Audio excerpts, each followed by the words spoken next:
Nothing like a little vocal slap down between Jack Frost and Elsa this morning to get us started. It works on a couple different levels. First of all, I guess with the winter storm warning or whatever that's going on out there, they can battle it out to whoever's taking responsibility for the ice that we're supposed to get a little bit later. But honestly, I had that in there even before that weather was planned. So the real reason I put it in there is because as we're continuing our sermon series on the real teachings of Jesus, we have a little argument, pride contest going, maybe between Jesus' disciples and so forth, wondering who is the greatest in the kingdom of heaven. And so that's where we want to start out this morning as we continue our sermon series on the real teachings of Jesus. Go ahead and turn to Matthew chapter 18, if you've got your Bibles. Doesn't sound like a whole lot of people have their Bibles this morning. Didn't want them to get wet in the rain. I understand. Starting with verses 1 to 9. Now at that time the disciples came to Jesus and they asked, "Who then is the greatest in the kingdom of heaven?" Then Jesus called a little child to him and placed the child amongst them and said, "Truly I tell you, unless you change and become like little children, you'll never even enter the kingdom of heaven. Therefore, whoever takes this lowly position of this child is greatest in the kingdom of heaven, and whoever welcomes one such child in my name welcomes me. Now, if anyone causes one of these little ones, those who believe in me, to stumble, it would be better for them to have a large millstone hung around their neck, to be drowned in the depths of the sea. Woe to the world because of the things that cause people to stumble. Such things must come, but woe to the person through whom they come. If your hand or your foot causes you to stumble, cut it off and throw it away, for it is better to enter life maimed or crippled than to have 2 hands or 2 feet and be thrown into the eternal fire. And if your eye causes you to stumble, gouge it out and throw it away, for it is better for you to enter life with 1 eye than to have 2 eyes and to be thrown into the fire of hell. All right, so our section this morning starts with a pretty self-serving question. Who's going to be the greatest in the kingdom of heaven? And I guess it's kind of a legitimate question because one would have always assumed the Pharisees, the religious leaders, would have been the greatest in the kingdom of heaven. But the disciples have been traveling with Jesus long enough that they know that they probably don't even have a place in the kingdom of heaven. So they wanted to know then who is going to be the greatest there. And I'm sure that in the back of their mind, probably in the front of their mind, they were actually hoping and anticipating, expecting probably for Jesus to say, you my trusted 12 disciples, you that have given up all that you've had and have followed me, you are going to be the greatest in the kingdom of heaven. And probably there's a couple of them amongst the disciples that were actually kind of hoping, expecting that he would have singularly named them out as being the greatest in the kingdom of heaven. But they got an answer that they didn't expect. Jesus looks around and finds this child and says, this child is greatest in the kingdom of heaven. Not specifically that child, but children in general. Culturally, that just doesn't really work any more back then than it does today. Children aren't the greatest in anything. The greatest are those who have accomplished much, but Jesus is saying no. In fact, you have to become like these children, even if you want to enter the kingdom of heaven. Now, what was it about children, as we try to wonder what it takes to be perhaps great in the kingdom of heaven? What is it about a child that makes them so great, as Jesus teaches us? Well, the first thing is that children most closely mirror what we are to be to God. We are all God's children. And in little children especially, I'm going to use the word, and I use it very carefully, they're almost innocent. Now, no one is innocent. We're all born with original sin, and you can see it in children from a very young age, that they can be selfish, they can be fussy, they can be controlling, they can be lots of different things. But a little child is someone who has not yet been corrupted by the yeast of sin that works throughout society and works throughout us by the time we get to be adults. So Jesus says you need to be innocent. You need to be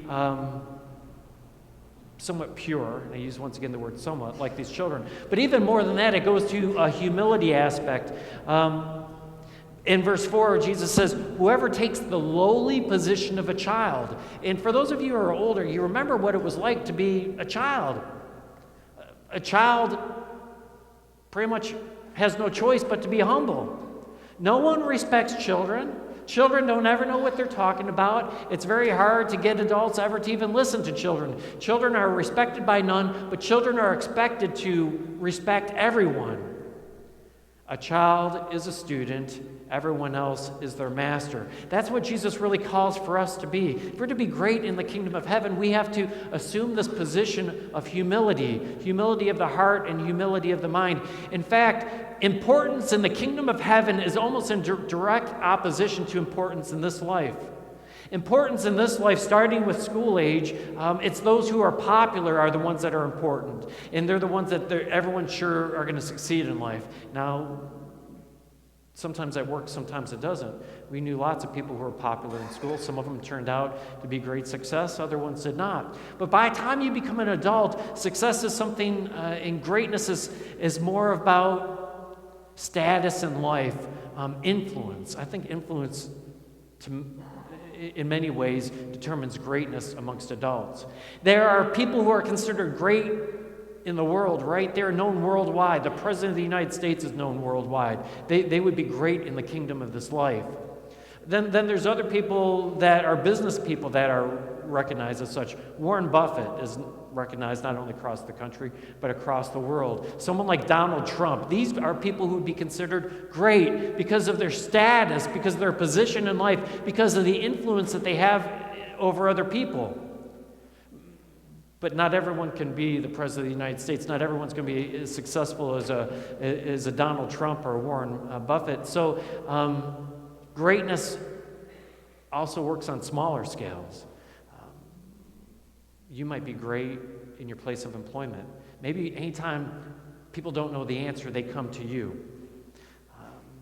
Greatness can also be even on a smaller scale, maybe in your community or maybe in your family. Maybe you are the person that whenever there's a problem, they all come to you. You're the glue that holds things together. You're the most favorite of when everyone gathers at the family reunions. This is how we determine greatness in this life. But greatness in the kingdom of God is something totally different. It's not about position of life. It's not about influence. It's really about obscurity is greatness in the kingdom of heaven. Jesus says, as we serve him and as we help one another, he says, your right hand shouldn't even know what the left hand is doing. So greatness in the kingdom of God is shrouded in obscurity. The right hand doesn't know what the left hand's doing. Other people don't know what it is you're doing. So it's really hard to be a hero in life as we understand it when everything that you're about is anonymity of service to God so that others would not know about it. So they're in oftentimes direct opposition. It's hard to be, if not impossible, great in this life, but also to be great in the kingdom of heaven. Now, Jesus says something that's really interesting here, and I don't think I've ever heard this preached on. In fact, it's pretty much normally overlooked. He says in verse 6, after he called that little child up there and said, this is what it means to be great in the kingdom of heaven, he says, if anyone causes one of these little ones who believe in me to stumble, it would be better for them to have a large millstone hung around their neck. I think we just kind of write that off. In fact, the commentary that I used to prepare for the lessons, they never gave it a thought. They said, oh, how quickly he moves through the spiritual understanding of what child is. No, I don't think he does. He's talking about one of these relatively pure, and I'm saying relatively, they're not pure, they're not without sin. He's talking about one of these relatively pure and precious children and said, woe to the one who causes this child to sin. And for all of us who have positions of influence and authority in children's lives, whether that be where we volunteer or where we work, or all of us in here who have children, we probably need to pay attention to these words. As parents, do we bring sin into our children's lives, or do we try to protect them from having sin come into their lives?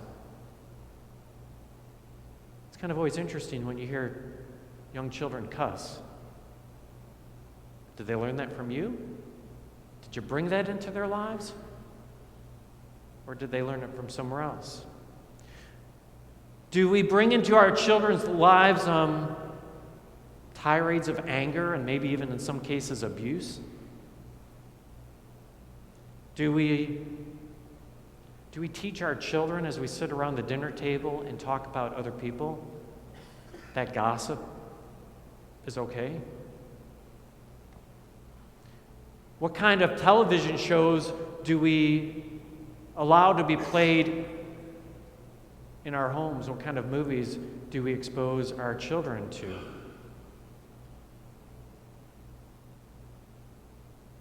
My daughter told me just a week ago or two, and sometimes life just shocks me, and I know it shouldn't because you hear all these things, but sometimes I still get surprised. And she said her friends were saying how funny it is they think when their parents come home drunk.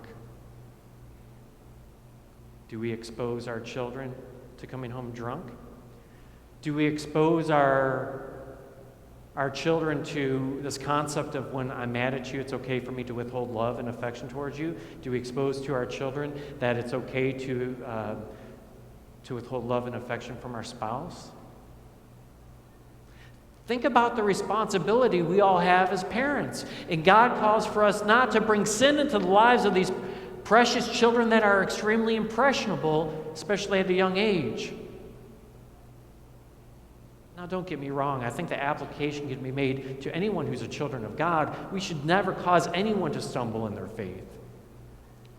But how much more so to the children who don't necessarily have the knowledge, the wisdom, and the experience of life to be able to differentiate between what we bring into their lives and what's good and what's bad, what's right and what's wrong. The conversation between Jesus and his disciples continue Matthew 18:15-17. It says, if your brother or your sister sins, that is, sins against you, go and point out their fault just between the two of you. Now, if they listen to you, you've won them over. But if they will not listen, then take one or two others along, so that every matter that might be established by the testimony of 2 or 3 witnesses, if they still refuse, though, to listen when you've brought 2 or 3 together, go and tell it to the church. And if they refuse to even listen to the church, then treat them as you would a pagan or a tax collector.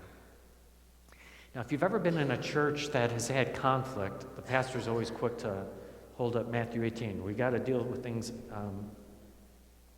according to Matthew 18.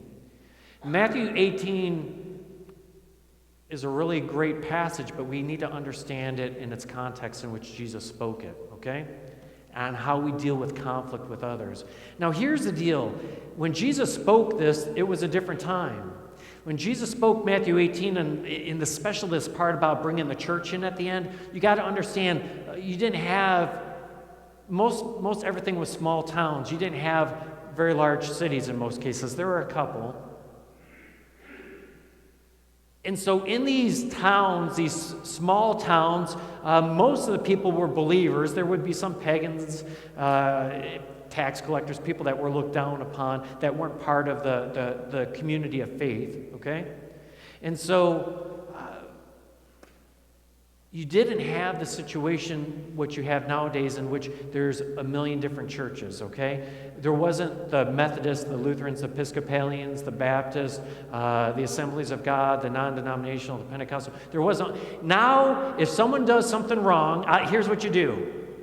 If your church even cares, just leave. Go to the church up the road. You'll be a hero there, okay? That's how it works today. This doesn't work. But in its context and in its day, you go and you talk to the person who sinned against you, and If that works, great. If it doesn't work, then you go and get a couple other people who are part of the community of faith, and you start exerting peer pressure on that individual, helping them to see this isn't just you saying it, but this is reality. And if they refuse to listen to them, then you bring in the sledgehammer. You bring in the church. Is there only one church in the town? And if John would not listen to the church, then what John would do is John would get ostracized from the church. John would get kicked out from the church, and this is done in order to try to bring repentance. And it makes sense. It works back then. It just doesn't work nowadays because John goes to the church up the road and everyone loves John. There's no issue. John has not done... hey, John, come back, John. Thank you. So the context doesn't fit real well to this day and age, but I think the overarching, what Jesus is teaching does. Because here's the deal. When someone wrongs us, when we get mad at someone, what do we normally do? We normally just keep it to ourselves. And that festers, it grows, it turns toxic, and we start treating that person differently.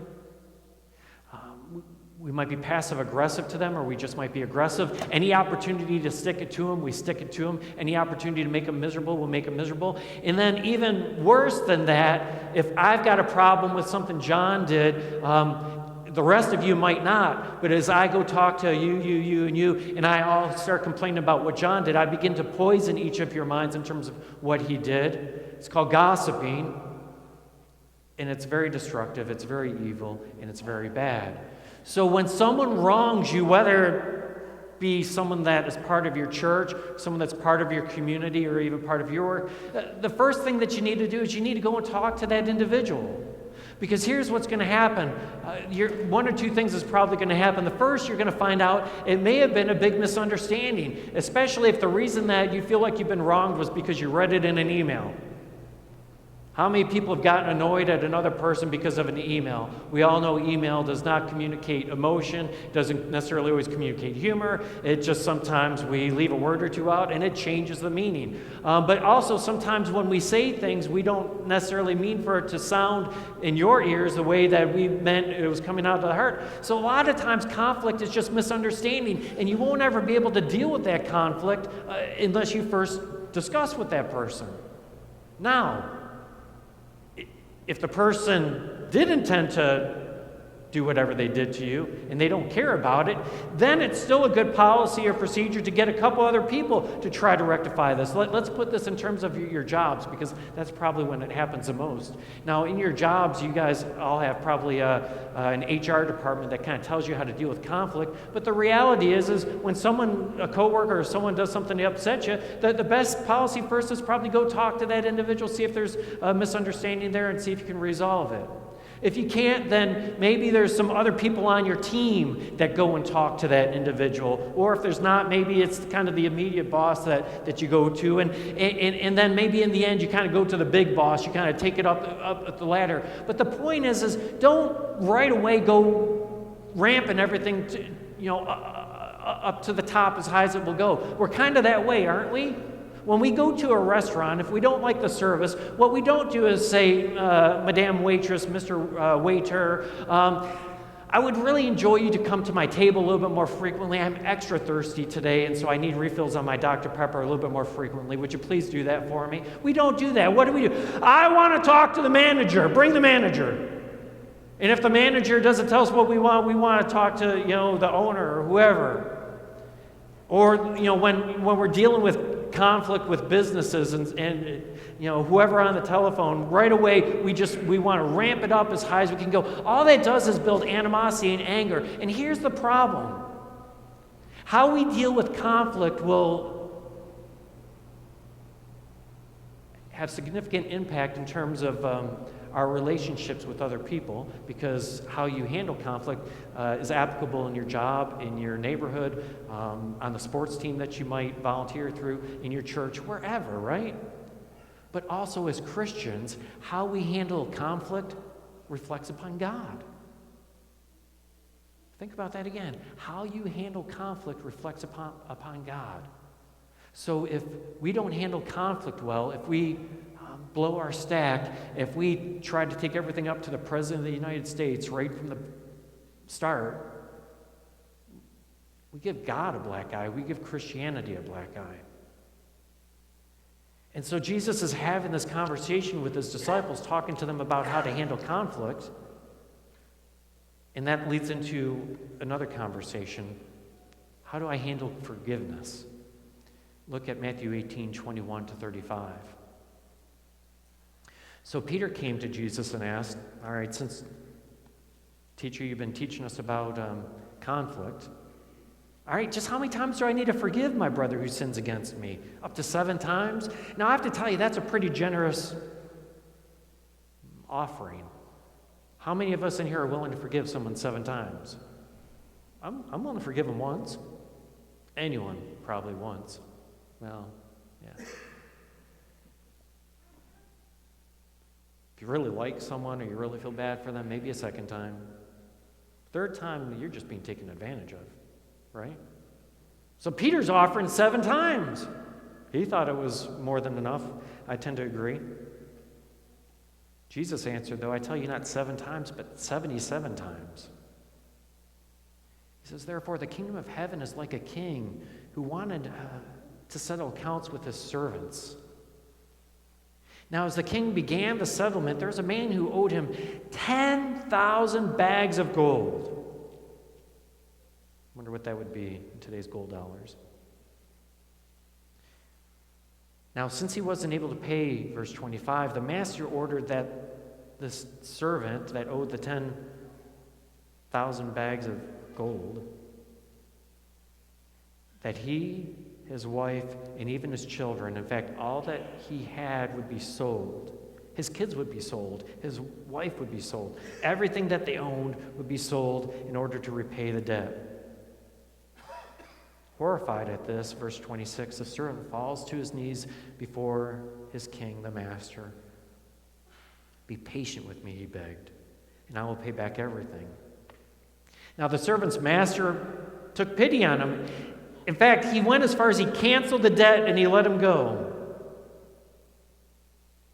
Now when that servant went out, he went and he found one of his fellow servants who owed him a mere 100 silver coins.